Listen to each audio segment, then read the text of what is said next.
Standard man, not so viable against the DP clan. Has to sell his fish deck just to find a more viable pick. Watch out, Standard man is dead.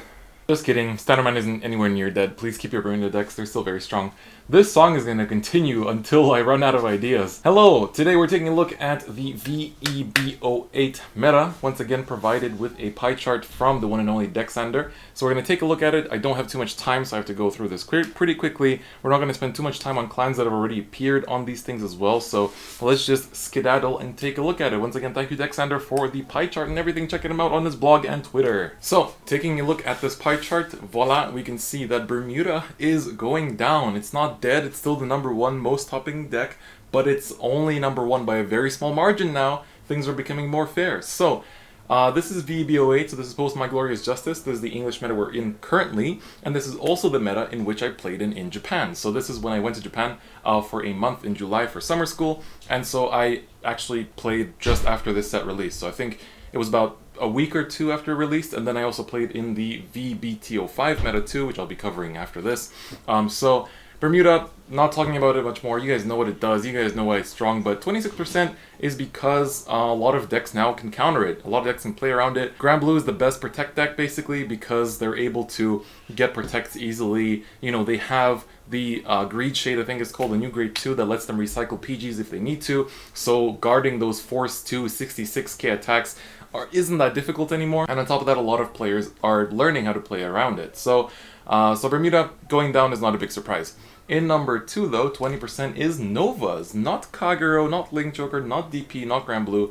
It is actually Novas. And I mean, at first I was like, how come? But then after, you know, defeating Standard Man myself and being able to win with Novas in my shop challenge, I realized that the deck is really strong against Bermuda too, because you're able to poke them a lot for big numbers. Like, you're able to get on hits off even if you hit rear guard, so you can take out annoying stuff like Sonatas and Finas and all kinds of stuff like that, and if they call out Caro to the front row or something. So Nova is really strong. It's strong against basically everything in general. I mean, some decks it doesn't do as well against. I think DP is actually one of the decks that doesn't fare against as strong because DP has a lot of like 10k shields it can drop easily, and so that guards most of the attacks that Nova will throw at you. And so at least in Japan, playing DP, I didn't struggle too much against Novas. Then in the #2 slot we have Link Joker. So this is primarily Messiahs. I played against this a lot in Japan as well. Messiahs are very strong. They're more or less a turn 4 deck. They're only turn 3 if the Monk soul charges the grade 3 early, which is, you know, you need a lot of luck for that. But it's still possible. A lot of people play like 10, 11 grade 3s just to make that a bit more likely. And it's quite interesting that like this deck actually climbed to 17%. So it's the 3rd most represented deck in tops in Japan. And so it's going to be interesting to see if this actually translates to English as much. Like, we already had quite a few Messiah tops in English in terms of shop challenges, you know, whether it's winning shop challenges or coming 2nd or 3rd, you know, Messiah has been looking really good in the English format as well. Like, it just gets tops pretty easily. It's a very consistent deck, you know, with Force 1 it's able to swing a lot of times. Not many decks are also prepared to take all the swings, and if they high roll with the Monk to restand the grade 3, like their Vanguard, then obviously that's gonna be pretty good too. So I think Link Joker being this high is not a surprise. It might drop later on because I think the deck will fall behind the upcoming Force clans with like Royals and Mordred dot deck and Spikes now being able to pass around Force markers. So I think this might go down eventually because in terms of Force decks, it's not necessarily that insane. It's just really good at multi-attacking, having a big hand, you know, also the deleter variant is really strong and having a good early rush on the opponent and then being able to finish them off when they're at like 4 or 5 damage after that deleter turn with the Harmonix Messiah and all the multi-attack self-unlocking combos, which is really, really good. So Messiah 17%, not a big surprise.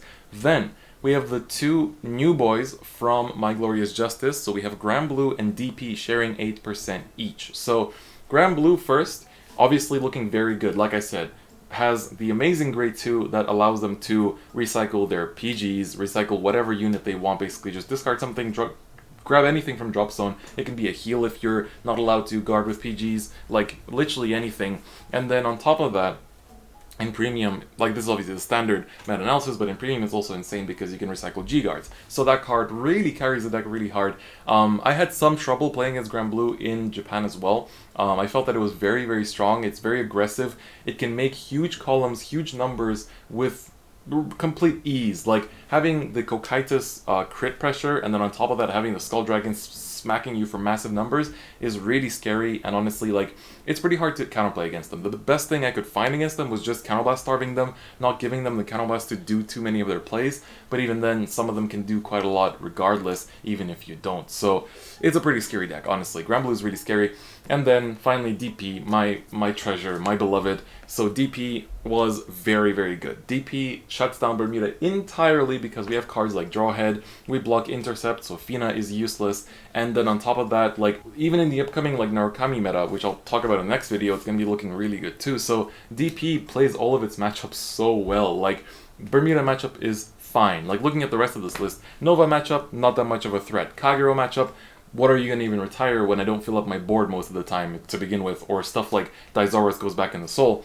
And then, you know, Granblue, like I said, is pretty tricky. You have to really combat starve them and use like the die liner to really like crit pressure them so that if they take it, they risk dying, or if they don't, then they don't have any counterblast. So really just like counterblast starving is a really good tactic for DP. Golds here is a surprise at 6%. That's going to go up obviously with the next set, but then Aqua Force as well. I found that to be one of the harder matchups just because like our shield is mostly 10Ks, and if they can break the 33, then we're kind of screwed, and they can actually break 33 pretty easily, especially the good Aqua Force players that I played against in Japan. So that was quite interesting, but DP is super strong. Dizaurus is a great card.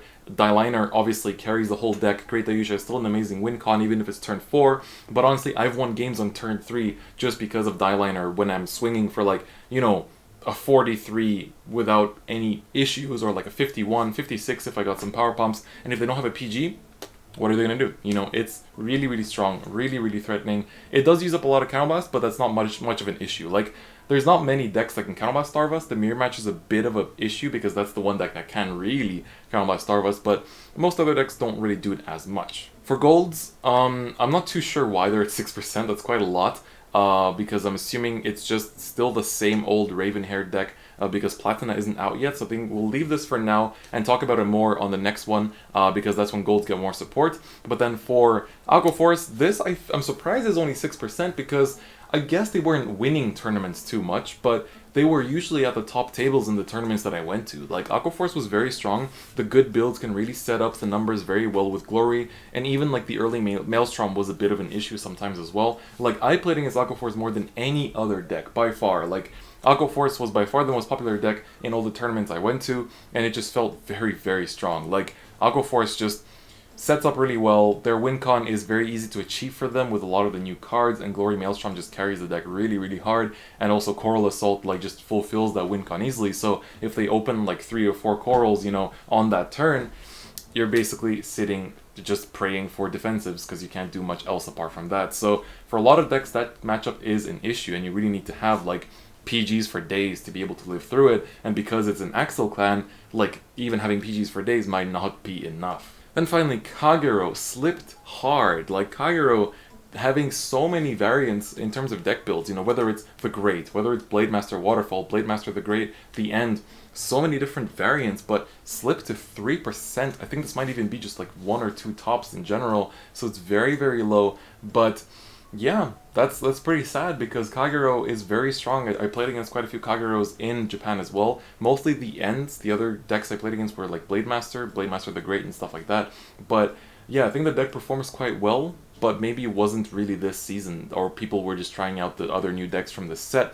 But Kagura was definitely a threat for me. Like, it felt like for DP it's maybe not that bad because they don't have as much to retire, but like the crit pressure for Blade Master, the re-stands with the Great, or you know, the Waterfall, etc., it can cause some problems, honestly. Like, this deck is very, very strong still, and I think this isn't very indicative of how strong Kagura still is, even after this new set. Then the last 2 clans, we have Neo Nectar, obviously still kicking, still a strong deck. Doesn't punish stuff like Shadows as much anymore. I'm not sure what among these decks it really punishes, because I mean, it's always going to be like free advantage, all that stuff, but it's surprising. It's been over half a year since the clan got support, and it's still rocking. It's doing great in standard. And then finally Pale Moon, obviously this is before V-EB08, before Lukier and all that stuff, so it's still the classic, you know, Golden Beast Tamer, all that stuff.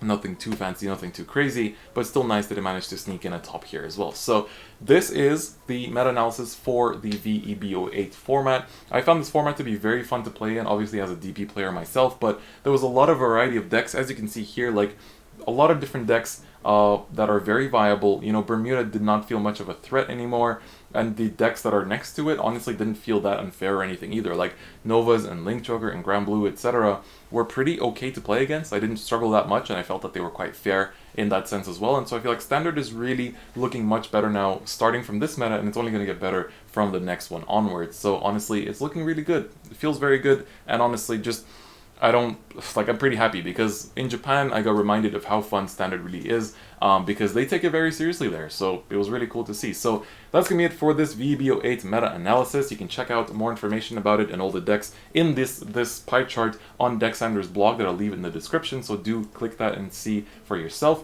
But that's gonna be it for me today. Thank you so much for watching, and I'll see you guys next time. Bye bye.